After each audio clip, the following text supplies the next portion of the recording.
افلا يتدبرون القرآن ام على قلوب اقفالها بھلا یہ لوگ قرآن میں غور نہیں کرتے یا ان کے دلوں پر قفل پڑے؟ ان الذين ارتدوا على اعوذ باللہ من الشیطان الرجیم، بسم اللہ الرحمن الرحیم۔ تمام تعریفیں اس پروردگار عالم کے لیے ہے جو عالمین کا پالنے والا ہے۔ درود و سلام ہو محمد و آل محمد علیہ الصلوۃ والسلام پر۔ عزیز ناظرین، السلام علیکم ورحمۃ اللہ۔ آپ دیکھ رہے ہیں چینل ون پروگرام درس قرآن کے ساتھ ہم حاضر خدمت ہیں۔ سورہ جمعہ کے سلسلے سے گفتگو جاری ہے، تفسیر سورہ جمعہ کی چل رہی ہے، آخری حصے میں ہم داخل ہو چکے ہیں۔ آج انشاءاللہ ہم سورہ جمعہ کی 9 آیات سے لے کر کے 11 آیت تک، اور یہ سورہ 11 آیتوں پر ہی مشتمل ہے اور یہ مدنی سورہ ہے۔ تو عربی متن پیش کرتے ہیں، حضرات سماعت کیجئے۔ بسم اللہ الرحمن الرحیم۔ یا ایہا الذین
آئیے ناظرین، اب آپ کو ہم میننگ سنائیں گے۔ میننگ بھی بڑے غور سے سنیے گا جس طرح سے آپ نے عربی متن سنا ہے، تاکہ ثواب میں اور زیادہ اضافہ ہو جائے اور آپ کے علم و معرفت میں بھی اضافہ ہو جائے۔ ارشاد ہو رہا، ایمان والوں، جب تمہیں جمعہ کے دن نماز کے لیے پکارا جائے تو ذکر خدا کی طرف دوڑ پڑو اور کاروبار بند کر دو کہ یہی تمہارے حق میں بہتر ہے اگر تم جاننے والے ہو۔ پھر جب نماز تمام ہو جائے تو زمین میں منتشر ہو جاؤ اور فضل خدا کو تلاش کرو اور خدا کو بہت یاد کرو کہ شاید اسی طرح تمہیں نجات حاصل ہو جائے۔ 11ویں اور آخری آیت ہے۔ ارشاد ہو رہا ہے، اے پیغمبر، یہ لوگ جب تجارت اور لہو و لعب کو دیکھتے ہیں تو اس کی طرف دوڑ پڑتے ہیں اور آپ کو تنہا کھڑا چھوڑ دیتے ہیں۔ آپ ان سے کہہ دیجئے کہ خدا کے پاس جو کچھ بھی ہے وہ اس کھیل اور تجارت سے بہرحال بہتر ہے اور وہ بہترین رزق دینے والا ہے۔ بے شک، سبحان اللہ، بہت ہی عظیم گفتگو جس کا ترجمہ ہم نے آپ کی خدمت میں پیش کیا۔ آئیے اس کی تفسیر تشریح آپ کے حوالے، اس سے پہلے استقبال کرتے ہیں علی جناب مولانا غلام عباس صاحب کا۔ السلام علیکم ورحمۃ اللہ۔ علیکم السلام ورحمۃ اللہ وبرکاتہ۔ اگر ان آیات کے مطالعے کے بعد ایک سوال یہ ہے جو کہ بعد کی آیت سے ہے، پھر انشاءاللہ اس کے بعد کئی سوالات ہیں جو ہم آپ کے سامنے پیش کریں گے۔ سوال یہ ہے کہ جو کہا جا رہا ہے کہ یہ لوگ جب لہو و لعب اور تجارت کو دیکھتے تھے چھوڑ کے بھاگ جاتے تھے آپ کو، تو وجہ کیا ہوتی تھی جو یہ پس منظر یہاں پہ بیان ہوا؟ اعوذ باللہ من الشیطان الرجیم، بسم اللہ الرحمن الرحیم۔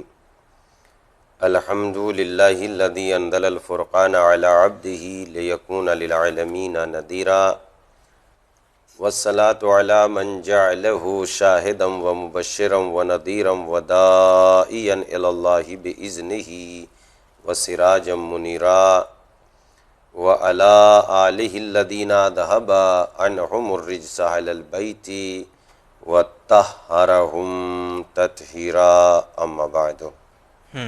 سورہ مبارکہ جمعہ کے سلسلے میں گفتگو آپ کی خدمت میں پیش ہے، اور اب سورہ مبارکہ جمعہ کے اس آخری مرحلے میں ہم داخل ہو چکے ہیں جو سورہ مبارکہ کا اختتام ہے، اور یہ سورہ 11ویں آیات تک ہی تمام ہو جاتا ہے۔ 9ویں آیت سے لے کے 11ویں آیات تک گفتگو کا جو ایک مجموعہ بیان کیا گیا ہے، کہ صاحبان ایمان جب جمعے کے دن تمہیں نماز جمعہ کے لیے اذان تمہارے کانوں میں آئے جی تو ہر رکاوٹ کو ختم کر دو، کاروبار کی رکاوٹ ہو یا کسی بھی چیز کو بند کر دو، بند کر دو اور ذکر الہی کے لیے دوڑ پڑو۔ اور جب ذکر الہی یعنی نماز جمعہ تمام ہو جائے پھر زمین پہ پھیل جاؤ اور فضل الہی تلاش کرو۔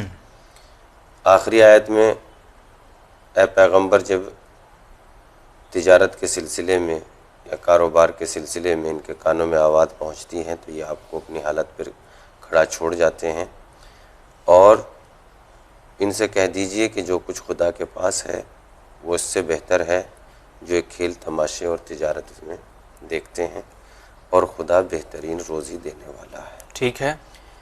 اس سلسلے میں تمام موافقین اور تمام مخالفین جو اس سلسلے میں بہت زیادہ روایات نقل ہوئی ہیں وہ تمام کی تمام ایک ہی مطلب کو پیش کرتی ہیں، اور وہ مطلب یہ ہے کہ مدینہ منورہ میں ایک زمانہ ایسا آیا جس میں مدینے کے لوگ خشک سالی یعنی قحط میں مبتلا تھے، سوکھا پڑ گیا، سوکھا پڑ گیا، کھانے کی چیزیں اور روزمرہ کے استعمال کی چیزیں بہت زیادہ نایاب ہو چکی تھی، اور انسان اپنی روزمرہ کی زندگی کی غذا کے لیے بھی پریشان تھے۔ اچھا، ایک روز ایسا آیا کہ شام کی طرف سے ایک قافلہ جس کا قافلہ سالار یعنی دوہیہ نامی ایک شخص تھا، دوہیہ جی، وہ مدینے میں آیا، اور جب وہ مدینے میں پہنچا اپنا تجارتی سامان لے کے، اور مسلمان مسجد میں جمع تھے نماز جمعہ کے لیے، 2 خطبے بھی ہیں، نماز جمعہ کے لیے خطبوں کا سلسلہ جاری تھا۔ تو جیسے ہی یہ دوہیہ قلبی کے ساتھ یعنی دوہیہ قلبی قافلے کے ساتھ اور تجارت کی چیزیں اور کھیل تماشے کی کچھ چیزیں مثلا اپنے ساتھ لایا، چونکہ اس زمانے میں جب قافلے چلا کرتے تھے تو بہت ساری چیزیں اور بھی ایسی تھی جو خرافات اور کھیل تماشے کے سوا اور کچھ نہیں تھا ان میں۔ ٹھیک ہے۔ تو انہوں نے جب ایسا بھی ہوتا تھا کہ جب قافلے کی بھی کسی بستی میں پہنچتے تھے، جیسے جیسے آج کا انسان ترقی کرتا چلا گیا ویسے ویسے حالات بدلتے چلے گئے۔ آج بھی مثلا گاؤں دیہات میں جب کوئی چیز بکنے اور فروخت ہونے کے لیے آتی ہے تو مائک کے ذریعے اعلان ہو جاتے ہیں کہ فلاں جگہ پر فلاں چیز بیچی جا رہی، خریدنے والے اس کو خرید لیں۔ پہلے زمانے میں بھی ایسا ہوتا تھا کہ کسی قافلے کے ورود کے لیے جب کسی بستی میں کوئی قافلہ وارد ہوتا تھا تو اس کے لیے کچھ ایسی علامتیں یا طبل وغیرہ بجائے جاتے تھے جس کی بنیاد پر لوگ سمجھ لیا کرتے تھے کہ فلاں قافلہ فلاں نوعیت کا ہے، یعنی نوعیت کے اعتبار سے جی وہ اس حساب سے اس کی طبل بجایا کرتے تھے۔ جیسے کوئی قافلہ آیا مثلا کنیز یا غلاموں کو لے کے آیا ہے تو اس کی آواز بھی اس انداز کی ہے کہ اس قافلے کی جو ہے تجارت وہ کس اعتبار سے ہے۔ یہ ہمارے ناظرین اس طرح سمجھ سکتے ہیں جیسے ملٹری والے ہیں، صبح میں بالکل ایک بیگ ان کو اگر بلانا ہو تو ایک سائرن بس بجایا جاتا ہے، وہ سمجھ جاتے ہیں، وہ جس حالت میں ہو فوراً تیار ہو کے بھاگتے ہیں، بھاگ آتے ہیں، آج تیار ہو کے آ جاتے ہیں، حاضر ہو جاتے ہیں۔ تو اسی صورت میں مثلا الگ الگ طبل بجائے جاتے تھے تاکہ نوعیت بھی سمجھ میں آئے کہ یہ کس نوعیت کا قافلہ وارد ہو رہا ہے۔ جی، تو یہ دوہیہ جب آیا، آنے کے بعد اس کے تجارت کے سامان لے کے یہ مدینہ پہنچا، چونکہ مدینے کے لوگ تو پہلے ہی قحط سالی اور خشک سالی میں موجود تھے۔ اچھا، جب یہ قحط سالی اور خشک سالی میں موجود تھے اور نماز جمعہ کے لیے خطبے شروع ہو رہے تھے، خطبوں کا سلسلہ جاری تھا، تو یہاں پر جب طبل بجا اور تجارت یعنی خرد و نوش کی چیزیں یہ دوہیہ لے کے آیا تو یہ تمام کے تمام لوگ خطبہ میں یعنی پیغمبر اسلام صلی اللہ علیہ وآلہ وسلم خطبہ دیتے رہے، اور یہ تمام کے تمام لوگ اپنی کھانے پینے کی چیزوں کو خریدنے کے لیے چلے گئے، اس لیے کہ یہ قحط سالی سے جھوج رہے تھے اور بھوک یقیناً ان کو پریشان کیے ہوئی تھی، لہذا سب کے سب چلے گئے، اور ان سے برداشت نہیں ہوا کہ نماز جمعہ ادا کر لیں یا خطبہ سن لیں، اور اس کے بعد جو ہے جب پیغمبر یعنی نماز جمعہ سے فارغ ہو جائیں گے تب مثلا اس قافلے کو دیکھنے یا اس سے خرد و نوش کی چیزیں خریدنے کے لیے جائیں گے۔ اچھا، لیکن یہ سب کے سب جب چلے گئے صرف 12 مرد اور 1 عورت بچی جو پیغمبر اسلام صلی اللہ علیہ وآلہ وسلم کا خطبہ سن رہی تھی، اس وقت پیغمبر اسلام صلی اللہ علیہ وآلہ وسلم نے فرمایا کہ اگر تم لوگ بھی چلے جاتے اور یہ قلیل سا مجمع میرے سامنے نہ ہوتا، یعنی خطبہ جمعہ کو سننے کے لیے، تو پروردگار عالم تم پہ پتھروں کا عذاب نازل کر دیتا۔ اللہ اکبر۔ تو اس وقت یہ بات سامنے آئی، یعنی ان تمام آیات کو دیکھتے ہوئے جو اس نوی یہ ہے آیت پس سے لے منظر۔ کر، یہ پس منظر ہے نوی آیت سے لے کے 11ویں آیات تک، کہ یہ لوگ جو ہے جب کوئی تجارت یا کوئی دوسری چیز ان کے کھیل تماشے کی چیز کو دیکھتے تھے تو یہ ادھر ادھر کو چل کھڑے ہوتے تھے اور پیغمبر اسلام صلی اللہ علیہ وآلہ وسلم کو اپنی حالت پر چھوڑ کھڑا، مثلا اپنی حالت پر چھوڑ کر چلے جاتے تھے۔ اس وقت پروردگار عالم نے ارشاد فرمایا جو کچھ اللہ کے پاس ہے وہ اس سے بہتر ہے جس کھیل تماشے کی طرف یہ جا رہے ہیں۔ بہت شکریہ ناظرین، واقعی ہر بار ہم جو کہتے تھے آج آپ نے بخوبی محسوس کیا ہوگا۔ آیت پڑھ لیا، میننگ پڑھ لیا، لیکن اب اس کے پیچھے بیک گراؤنڈ کیا ہے، کیوں یہ آیت کا نزول ہوا، وجہ کیا ہے، یہ آپ نے جانا اور خود ہم نے بھی جانا۔ یہ جو نبی آیت ہے کہ ایمان والو جب تمہیں جمعہ کے دن کی نماز کے لیے پکارا جائے تو ذکر خدا کی طرف دوڑ پڑو، کاروبار چھوڑ دو، نماز جمعہ کی اہمیت اس آیت کو دیکھتے ہوئے بہت زیادہ محسوس ہو رہی۔ واقعی کیا نماز جمعہ کی تاکید اور نماز جمعہ کی اہمیت کے سلسلے میں اس سورہ مبارکہ کی یہ آیات واضح کر رہی ہے کہ اسلام میں نماز جمعہ کو بہت زیادہ اہمیت ہے۔ بے شک، اور یہاں تک کہ تاکید کی جا رہی ہے کہ جیسے ہی تم جمعے کی اذان کی آواز تمہارے کانوں میں پہنچے جی ویسے ہی تم تمام رکاوٹوں کو چھوڑ دو اور مسجد کے یعنی نماز جمعہ کے لیے دوڑ پڑو۔ ٹھیک ہے، اس سلسلے میں بہت ساری باتیں، یہاں تک کہ اگر کسی سال تم غذائی سلسلے میں پریشان ہو اور تمہارے پاس یہاں تک کہ روزی اور رزق کے استعمال یا ان کے جمع یا ان کے مثلا حاصل کرنے کا بھی پریشان ہے اگر، ہاں پریشان ہے تو اس کو بھی نظر انداز کرو اور ذکر الہی کی طرف آپ رغبت کرو، ذکر الہی کی طرف آؤ۔ سبحان اللہ۔ اس لیے کہ ذکر الہی کی طرف اس لیے آؤ کہ اس کے بعد قرآن مجید کی یہ آیہ کریمہ جو ارشاد فرماتا ہے پروردگار عالم اس آیہ کریمہ میں، بسم اللہ الرحمن الرحیم، یا ایھا الذین آمنوا اذا نودی للصلاۃ من یوم الجمعۃ فاسعوا الی ذکر اللہ وذروا البیع، اے صاحبان ایمان، اذا نودی للصلاۃ، جب تمہیں پکارا جائے نماز کے لیے، ندا دی جائے، آواز دی جائے، من یوم الجمعۃ، جمعے کے دن، فسعوا الی ذکر اللہ، تو ذکر الہی کی طرف سعی کرو، کوشش کرو، دوڑ پڑو۔ جی، وذروا البیع، اور کاروبار کو بند کر دو، یعنی اس کاروبار سے مراد ہر رکاوٹ ہے، یعنی بعض لوگوں کو کچھ اور رکاوٹ ہے، بعض لوگوں کو تجارت کی رکاوٹ ہے، بعض لوگوں کو مثلا کسی اور چیز میں وہ ایسی کسی جماعت یا میٹنگ میں بیٹھے ہوئے ہیں جہاں سے ان کا اٹھنے کو دن نہیں، ہر رکاوٹ کو یعنی ہر چھوڑ دو۔ کام کو چھوڑ کے، اور کسی نے بہت پیارا جملہ یہاں پہ کہا ہے کہ نماز سے مت کہو کہ کام ہے، کام سے کہو کہ اب نماز ہے۔ بے شک، تو لہذا ہر رکاوٹ کو چھوڑ کے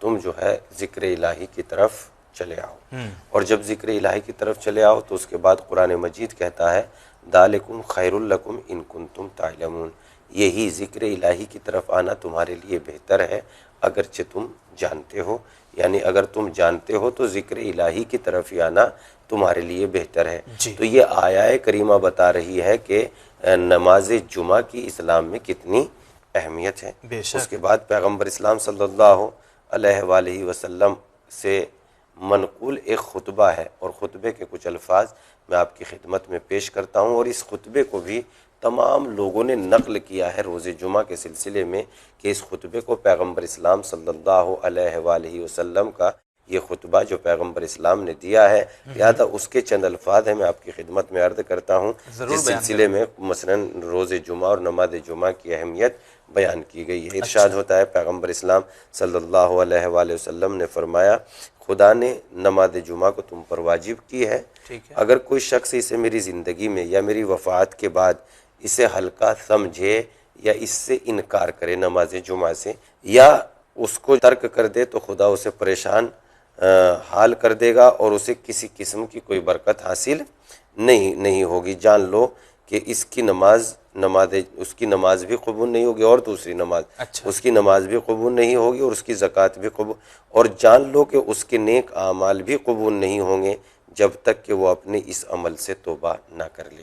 پیغمبر اسلام جی صلی جی، اللہ آپ کی علیہ اس بات کو یہیں پہ روکتے ہوئے، لا اکراہ فی الدین، اسلام یعنی دین میں کوئی جبر نہیں ہے، اس حدیث سے محسوس تو ہو رہا ہے اگر نہیں پڑھو گے تو تم بلاؤ میں مبتلا ہو جاؤ گے، گھیر دوں گا تم یہ کو۔ بات سنیے، جب تک اسلام میں قدم نہیں رکھا ہے تب تک کوئی زبردستی، اچھا، اور جب اسلام میں قدم رکھ لیا ہے تو قدم رکھنے کے بعد قوانین کی تو پابندی کرنی پڑے گی۔ قوانین کی پابندی بے کو شک اگر بے آپ شک۔ جو ہے اکراہ دین سمجھ رہے ہیں تو یہ صحیح نہیں ہے۔ جب انسان دیکھیے، جب انسان کسی گھر میں داخل نہیں ہوا تو داخل ہونے سے پہلے انسان کے اوپر کوئی ضروری نہیں ہے کہ وہ داخل ہو کہ داخل نہ ہو، یا اس کے گھر کے قوانین پر عمل کرے نہ عمل کرے، ابھی داخل ہی نہیں ہوا ہے وہ گھر میں۔ لیکن اگر کوئی گھر میں داخل ہوا اور وہ اب اس پہ لازم اب وہ کہنے لگے کہ میں تو دروازے سے نہیں بلکہ دیوار کو توڑ کے ایک نیا دروازہ بناؤں گا، اور نیا دروازہ بنانے کے بعد چونکہ اس گھر میں داخل ہونے کا مطلب یہ ہے کہ اس گھر میں لا اکراہ فی الدین، اس گھر میں داخل ہونے کا مطلب یہ ہے کہ کوئی اکراہ، کوئی زبردستی نہیں۔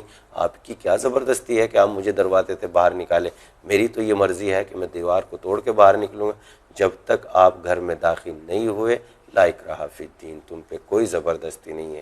لیکن اس کے بعد جب آپ داخلے اتاق گھر ہو گئے تو اس کے بعد بھی آپ کہنے لگے کہ لا اکراہ فی الدین، تو یہ انسان کی کوئی عقل مندی نہیں ہے، اور آپ کی تو واقعاً حسن کلام کی گفتگو دینی پڑے، حسن کلام کی داد دینی پڑے گی کہ آپ جو ہے سوال کرنے کے بعد آسان کر دیتے ہیں تاکہ مطالب لوگوں کی سمجھ میں۔ ہمارے چھوٹے بہن بھائی بھی دیکھتے رہتے ہیں، ظاہر سی جی، بات ہے۔ تو اب یہ ہے جو ہے کہ انسان نماز جمعہ کو ترک نہ کرے۔ جو انسان نماز جمعہ کو ترک کرے گا یا اس کو ہلکا سمجھے گا، گویا کہ اس کے اعمال قبول نہیں کیے جائیں گے یہاں تک کہ وہ ان چیزوں سے توبہ نہ کر لے۔ ذرا ان روایات کو دیکھنے کے بعد کل کی گفتگو شاید آپ کے ذہن عالیہ میں موجود ہوگی کہ کل کی گفتگو اس سلسلے میں جو ہم بات کر رہے تھے ان آیات کریمہ سے متعلق، مثل الذین حملوا التوراۃ ثم لم یحملوها کمثل الحمار یحمل اسفارا بئس مثل القوم الذین کذبوا بآیات اللہ۔ یہاں پر ہماری گفتگو ہی یہ چل رہی تھی کہ وہ لوگ جو مثلاً اہل یہود ہیں وہ اپنے آپ کو منتخب پروردگار یعنی اللہ کے منتخب بندے سمجھا کرتے تھے، اور وہ یہ کہتے تھے ہم پر تو آسمانی کتاب نازل ہوئی ہے لہذا ہم تو اللہ کے دوست ہیں اور اللہ کے بیٹے ہیں، یہاں تک کہ کبھی کبھی تو وہ اللہ کے بیٹے بھی اپنے آپ کو کہہ دیا کرتے تھے، نحنو ابناء اللہ۔ تو یہاں پر ہماری گفتگو یہی تھی کہ کیا عمل کے بغیر جو دعوے کیے جا رہے ہیں ان سے کوئی نتیجہ حاصل ہو سکتا ہے؟ اسی طریقے سے کتنی ہی لوگوں کو، اور یہ آپ بھی جانتے ہوں گے، جو اگر مثلاً نماز جمعہ تو بڑی بات ہو گئی کہ انہوں نے زندگی میں کبھی پڑھا ہوگا، بلکہ روز مرہ کی جو نمازیں ہیں، یا تو یہ کہیے کہ ہم اپنے آپ میں نماز کی اہمیت یا نماز کی حقیقت کو نہیں جانتے، جبکہ پیغمبر اسلام صلی اللہ علیہ وآلہ وسلم کی حدیث ہے کہ جس کی نماز قبول ہو گئی اس کے تمام اعمال قبول ہو گئے، اور جس کی نماز کو رد کر دیا گیا اس کے تمام اعمال کو رد کر دیا جائے گا۔ لیکن اس کے باوجود بھی آپ دیکھیے اپنے مطلب قوم و ملت میں نظر کو ڈالیے اور دیکھیے، اس سے اندازہ کیجئے کہ نماز کے سلسلے میں کتنی دوری اختیار کی جاتی ہے۔ کیا نماز واجب نہیں؟ اور واجب وہ فعل نہیں ہے جس کے ترک کرنے پر پروردگار عالم نے عذاب کی وعید سنائی ہے؟ یعنی عذاب یہ بالکل طے ہے کہ اس کو عذاب ہوگا، عذاب دیا جائے گا، عذاب میں مبتلا کیا جائے گا۔ تو پھر کیا وجہ ہے؟ آپ مسجدوں کا جائزہ لیجئے، اور جائزہ لینے کے بعد آپ دیکھیے کہ مساجد کی حالتیں کیا ہیں۔ مساجد تو ہیں مگر مساجد میں جو پیش نماز ہونے چاہیے مساجد پیش نماز سے خالی ہے، جبکہ ہمارے دعوے اور ہم اپنے آپ میں اپنے کو اتنا بہتر اور خوب تر محسوس کرتے ہیں کہ تمام کے تمام فرقوں میں جو نجات حاصل ہوگی وہ ہم کو ہوگی۔ کیسے ہو جائے گی؟ مثلا یہ تصورات میں پیش کر رہا ہوں، جبکہ میں نے آپ کی خدمت میں عرض کر دیا ہے، دعوے بہت ہیں۔ آپ کی خدمت میں نے پہلے ہی لفظ معذرت پیش کر دیا ہے کہ یہ باتیں ایسی نہیں ہیں جو اس طریقے سے بیان کی جائے، لیکن درد دل ہے، اظہار بھی تو ہونا ضروری ہے، اس لیے کہ اگر اندھے کو راستہ نہیں بتایا جائے گا تو ایک اس کے پاس یہ بات رہ جائے گی کہ نہیں کہ میں راستہ چل رہا تھا، مجھے کسی آنکھوں والوں نے مدد ہی نہیں کی تو میں دلدل میں گر گیا، تو اب اس میں میری کوتاہی کیا ہے؟ بلکہ ان لوگوں کو مدد کرنی چاہیے تھی جو جانتے ہیں، زیادہ جو جانتے ہیں ان کو بتانا لازم بھی ہوتا ہے، اور جب بتانا لازم ہوتا ہے تو جو چیز اچھے کے لیے بتائی جا رہی ہے اس سے برا ماننے کی ضرورت نہیں ہوا کرتی، اس لیے کہ جو چیز فائدے کی بتائی جا رہی ہے، اگر انسان فائدے والی بات سے ہی نفرت کر رہا ہے تو اس سے بہتر، اس سے مثلا اس سے بڑھ کے احمق کون ہوگا کہ جو حقیقت کے سامنے جھکنا نہیں جانتے بلکہ حقیقت کے سامنے اکڑنا جانتے ہیں۔ اور جو اس کی مثال اتنا آسان، کیپسول ہوتا ہے، کڑوی دوائی ہوتی ہے مگر چونکہ فائدہ یا کہ یقیناً مثلا مریض جو ہے دوائی کھاتا ہے کہ نہیں کھاتا ہے، تو ہم اپنے قوم و ملت میں دراصل نظر کر کے دیکھیں، اندازہ ہو جائے گا کہ ہم کتنا کام کر رہے ہیں اور ہمارے کام کا کتنا اثر ہو رہا ہے وہاں. یہاں تک کہ لوگ جو ہے ماہ رمضان المبارک کی اتنی بہترین طریقے سے مثلا عبادت ہونی چاہیے تھی اور اتنا بہترین طریقہ ہے، پروردگار عالم اس میں مغفرت کو عام کر دیتا ہے، رحمتوں کی برسات کر دیتا ہے، مگر چونکہ انسان کی نگاہوں میں دین کی وہ اہمیت نہیں ہے جو ہونی چاہیے تھی. آج بھی انسان دین کے لباس میں مثلا دنیا کے اعتبار سے دنیا پہ مرا مٹا ہے. اس اعتبار سے ان لوگوں کو دیکھنا چاہیے جو نماز پنجگانہ سے بھی دور ہے اور نماز جمعہ سے بھی دور ہے، اور نماز جمعہ تو دور دور تک مثلا بستیوں میں نہیں ہوتی. تو اس اعتبار سے جب ہم اپنوں سے ہی بے خبر ہیں تو دوسروں کی خبر گیری کہاں تک کریں گے؟ حالانکہ اسلام تو یہ کہتا ہے کہ تم سے اے مسلمانوں اگر کوئی بھی مدد مانگے اور تم اس کی مدد نہ کرو تو تم گناہ گار ہو. اور ہم مثلا اس لائق ہیں کہ اپنوں کی ہی خبر نہیں ہے کہ اپنے کس طریقے سے زندگی گزار رہے ہیں، تو دوسرے کی خبر کہاں سے ہوگی؟ اس کے بعد میں آپ کی خدمت میں دوسری حدیث امام محمد باقر علیہ السلام سے نماز جمعہ کی اہمیت کے سلسلے میں عرض کرتا ہوں. امام نماز جمعہ ایک فریضہ ہے، واجب ہے، اور اس کا اجتماع امام معصوم کے ساتھ واجب ہے. اچھا، جب کوئی شخص 3 جمعے بغیر کسی عذر کے ترک کر دے، بغیر کسی وجہ کے، عذر یعنی وجہ بغیر، دیکھیے یہ مسئلہ صرف جمعے کا ہی نہیں ہے بلکہ نماز جماعت کا بھی یہی مسئلہ ہے کہ اگر انسان جو ہے نماز پڑھ رہا ہے، اپنی پنجگانہ کی جو نماز ہے ان کو ادا کر رہا ہے، لیکن نماز جماعت وہ ادا نہیں کر رہا ہے، تو بغیر کسی عذر کے نماز جماعت کو ترک کرنا اس کے لیے جائز نہیں ہے. یعنی وہ بغیر کسی عذر کے جو ہے نماز جماعت کو نہیں چھوڑ سکتا. اگر کوئی شخص ایسا ہے کہ کوئی عذر نہیں ہے، نماز جماعت حاصل کر سکتا ہے، نماز جماعت میں داخل ہو سکتا ہے، کوئی عذر اس کے لیے نہیں ہے، تو اب اس سلسلے میں مسائل میں یہ بات ہے کہ یہ شخص جو نماز فرادہ پڑھ رہا ہے نماز جماعت کو حاصل کر سکتا تھا مگر نہیں کر رہا ہے، اب اس کے لیے جائز نہیں ہے کہ وہ ایسا کرے. لہذا انسان کو واجب ہے کہ وہ اپنی زندگی کے روزمرہ کے استعمال میں آنے والے مسائل کو یاد کرے. اگر وہ یاد نہیں کر رہا ہے تو پھر دیکھیے اندازہ ہوگا. اور یہ بھی روایت میں آیا ہے کہ جب انسان امام ظہور فرمائیں گے اور 20 سال کے نوجوان کو ایسا پائیں گے کہ اسے اپنے دین کی معلومات نہیں ہوگی تو امام اس سے سختی کے ساتھ مواخذہ کریں گے. سوال یہ پیدا ہوتا ہے کہ امام مواخذہ کیوں کریں گے جبکہ اس سے پہلے جو ائمہ علیہ السلام آئے ہیں یا پیغمبر اسلام صلی اللہ علیہ وآلہ وسلم آئے ہیں تو معاف کر دیا کرتے تھے اور دین کی تعلیم دیا کرتے تھے. اس لیے میں آپ کی خدمت میں یہ بات عرض کر رہا ہوں تاکہ واضح ہو جائے. پہلے ابھی تک جو شریعت کا اور قانون اسلامی کا دار و مدار تھا وہ سیکھنے اور سکھانے کا زمانہ تھا. ابھی جب امام زمانہ ظہور فرمائیں گے تو وہ رزلٹ کا زمانہ ہوگا. جو رزلٹ میں جو فیل ہو جاتے ہیں ان کو جو ہے ان پر ہمدردی نہیں کی جاتی، تعریف نہیں کی جاتی. لہٰذا سیکھنے کا زمانہ جو چل رہا ہے ابھی ہمارا سیکھنے کا زمانہ ہے، کرنے کا زمانہ ہے. اگر مثلا اس وقت امام زمانہ جل اللہ فرجہ الشریف کا ظہور ہو جائے اور امام زمانہ جل اللہ فرجہ دیکھے کہ تم نے کیا ہے، اپنے مسائل سے نادانی رکھتے، اپنے مسائل سے مثلا واقفیت نہیں رکھتے، جو روزمرہ کے زندگی کے مسائل ہیں ان سے مثلا انسان واقف ہے نا واقف ہے، اور یہ ساری جہالت کے باوجود انسان دعویٰ کر رہا ہے مثلا اجل اللہ فرجہ الشریف کے نعرے بلند کر رہا ہے. امام زمانہ جل اللہ فرجہ الشریف کے بارے میں یہ انتظار کرنا یعنی ان کا منتظر رہنا ضروری ہے کہ منتظر کے آنے سے پہلے ہم جو ہے اپنی اصلاح کر لیں. یعنی یہ کہہ سکتے ہیں کہ جو پہلے کے جو 11 امام تھے اس زمانے میں ہماری مثال اس طرح سے تھی اس بچے کی کہ پینسل ہاتھ میں ہے، ابھی غلطی کرو گے تو مٹا دیا جائے گا، اب پین دے دی گئی ہے، اب غلطی مٹنے والی نہیں ہے. لہذا اس کا بہت سمجھ کے ساتھ، بہت ہوش کے ساتھ، ہوشیاری کے ساتھ عمل انجام جو لہذا اب یہاں پر امام نے فرمایا. تو یہ دیکھیے اب جمعے کے جب اتنے عظیم احکام ہیں تو جو لوگ جو ہے مثلا روزانہ کی نماز ہے پڑھ رہے ہیں، فرادہ پڑھ رہے ہیں، بھائی وجہ کیا ہے؟ کیا وجہ ہے؟ وجہ بتائیے. کیا جو شرائط پائے جاتے ہیں پیش نماز کے وہ نہیں ہیں؟ یہاں تک کہ ایسے لوگوں کو بھی دیکھا گیا ہے کہ مسجد میں موجود ہیں، نماز جماعت ہو رہی ہے مگر وہ جو ہے اپنا اکیلے پڑھ رہے ہیں، ایک کونے میں کھڑے ہوئے ہیں. جو قوانین ہے اسلام کے اس پر عمل کیجئے. آپ کی کسی وجہ سے اگر نوک جھوک ہے اس کو ختم کر لیجئے، خندہ پیشانی رکھیے، حوصلہ رکھیے، تھوڑی سی وسعت مثلا اپنی فکر کو وسعت دیجئے، بڑا دل رکھیے، اس لیے کہ انسان جو ہے ان تمام چیزوں. اچھا اس کے بعد جو ہے امام نے فرمایا جو 3 فریضوں کو ترک کر دیں. نماز جمعہ ایک فریضہ ہے اور جو فریضہ ہے لہذا کوئی شخص 3 3 جمعے بغیر کسی عذر کے ترک کر دے ٹھیک ہے، تو اس نے 3 فریضے کو ترک کر دیے. اور امام نے فرمایا جو 3 فریضے ترک کر دے وہ مومن نہیں ہوتا، وہ منافق ہوتا ہے. امام نے فرمایا اب ہم اپنے آپ میں زندگی میں کبھی نماز ہی نہیں پڑھی، لاکھ کرتا پاجامہ ٹوپی پہن لاکھ کرتا پاجامہ، عید آ جاتا ہے، جمعہ عید کے سلسلے میں سب سے پہلے نئے کپڑے ہم ہی پہننے کے لیے تیار ہیں، جبکہ زندگی میں کبھی نماز کے قریب نہیں گئے. واقعی ایسے لوگ بہت زیادہ تیاری میں رہتے ہیں، عید آنے والی، عید آنے والی. یہ عید کیوں آنے والی ہے یہ معلوم بھی نہیں ہے، اور عید کا موقع کیا ہے. بس نئے کپڑے پہننے کے لیے بہت زیادہ اتاولے ہوتے ہیں، بہت زیادہ پریشان ہوتے ہیں. ان کی عید ہی یہ ہے کہ ان کو اچھا کھانے کو مل جائے اور اچھا پہننے کو مل جائے.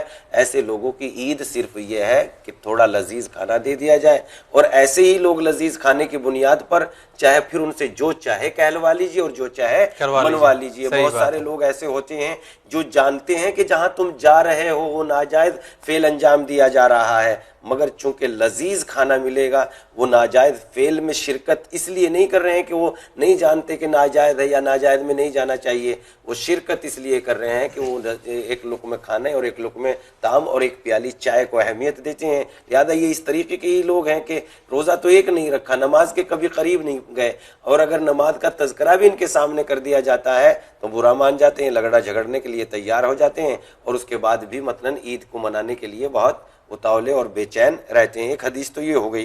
تیسری حدیث میں آپ کی خدمت میں عرض کرتا ہوں، پیغمبر اسلام صلی اللہ علیہ وآلہ وسلم سے ہی ہے، جو شخص ادرو ایمان خدا کے لیے نماز جمعہ میں شرکت کرے.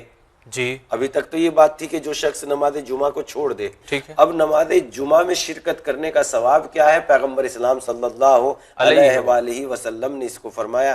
پیغمبر نے فرمایا جو شخص ازرو ایمان، یعنی جو شخص ایمان کے ساتھ خدا کی بارگاہ میں خدا کے لیے، اللہ کے لیے، لوگوں کے لیے نہیں کہ لوگ مجھے دیکھ لیں، اللہ کے لیے. اسلام میں ہر عمل کی اہمیت اس بنیاد پر ہے کہ اللہ کے لیے عمل ہو، ورنہ کسی عمل کی کوئی اہمیت نہیں ہے. اگر وہ بندوں کے لیے، بندوں کی خدمت اس لیے ہو کہ یہ اللہ کے بندے ہیں، تو اس لیے اللہ کی نگاہ میں بہت زیادہ انسان کی اہمیت ہے. لہذا جو شخص ادرو ایمان اللہ کے لیے نماز جمعہ میں شرکت کرے تو اللہ اس کے تمام گناہوں کو بخش دے گا، اس کے تمام گناہ بخش دیے جائیں گے، اور اپنے عمل کا سلسلہ نئے سرے سے شروع کر دے گا. یعنی اس طرح گویا کہ جو شخص نماز جمعہ میں داخل ہوا اس کے تمام گناہ بخش دیے گئے، اب وہ اپنے عمل کا سلسلہ نئے طریقے سے شروع کرے، پچھلی جو زندگی میں گناہ آئے تھے وہ سب کے سب معاف کر دیے. ایمان کی شرط پہلے لگائی ہے. اس کے بعد پیغمبر اسلام صلی اللہ علیہ وآلہ وسلم نے ارشاد فرمایا کہ آپ دیکھیں، ایک شخص حضرت رسول خدا صلی اللہ علیہ وآلہ وسلم کی خدمت میں آیا اور کہا یا رسول اللہ میں کئی مرتبہ حج کے لیے تیار ہوا ہوں لیکن مجھے توفیق حاصل نہ ہوئی. اس پر آپ نے فرمایا تو نماز جمعہ پڑھا کرو، کیونکہ مساکین کا حج یہی نماز جمعہ ہے. مساکین کا حج یہی نماز، جی کیا حل مطلب. لیکن انسان جو ہے ان آخرت پر اگر یہ ایمان اور یقین رکھے تو بہت آگے انسان اپنے کیریکٹر اور کردار کو لا سکتا ہے. لہذا مساکین کا حج یہ اس بات کی طرف اشارہ ہے کہ انسان اپنے جو حج اگر بجا نہیں لا سکتا ہے تو حج کے برابر ثواب انسان کو نماز جمعہ میں شرکت کرنے، نماز جمعہ ادا کرنے کے بیس پر مساکین کا حج نماز جمعہ کو قرار دیا گیا ہے. لہذا اسلام کی نماز جمعہ میں اتنی اہمیت ہے کہ اگر انسان اس کو ترک کر رہا ہے تو امام نے فرمایا وہ منافق ہے، مومن نہیں ہے. سبحان اللہ، سبحان اللہ. تو ناظرین ابھی آپ نے دیکھا کہ علم و معرفت میں کس طرح سے اضافہ ہوا. اسی لیے ہم کہتے ہیں اس پروگرام درس قرآن کو دیکھنا ہی نہیں بلکہ اس کو سننے سمجھنے کے بعد عمل کرنا بہت ضروری ہے. قرآن ہر گھر میں موجود ہے، تلاوت بھی ہوتی ہے، لیکن اے کاش کہ اس طرح سے خدا ہمیں نیک توفیق دے کہ ہم جو حکم دیا گیا اس پہ عمل کرنے کی کوشش کریں. آقا بہت شکریہ، آپ بڑی زیادہ محنتوں کا مجموعہ ایک مختصر سے وقت میں ہمارے ناظرین کو سونپ دیتے ہیں. آپ کا بھی بہت شکریہ. تو ناظرین اجازت دیجیے، انشاءاللہ اگلے ایپیسوڈ میں حاضر ہوں گے تو اہم ترین گفتگو پھر سے آپ کی خدمت میں پیش کریں گے. فی الحال آپ دیکھتے رہیے چینل ون. خدا حافظ. قلوب أقفالها إن الذين ارتدوا على أدبارهم من بعد ما تبين لهم الهدى الشيطان سول لهم وأمر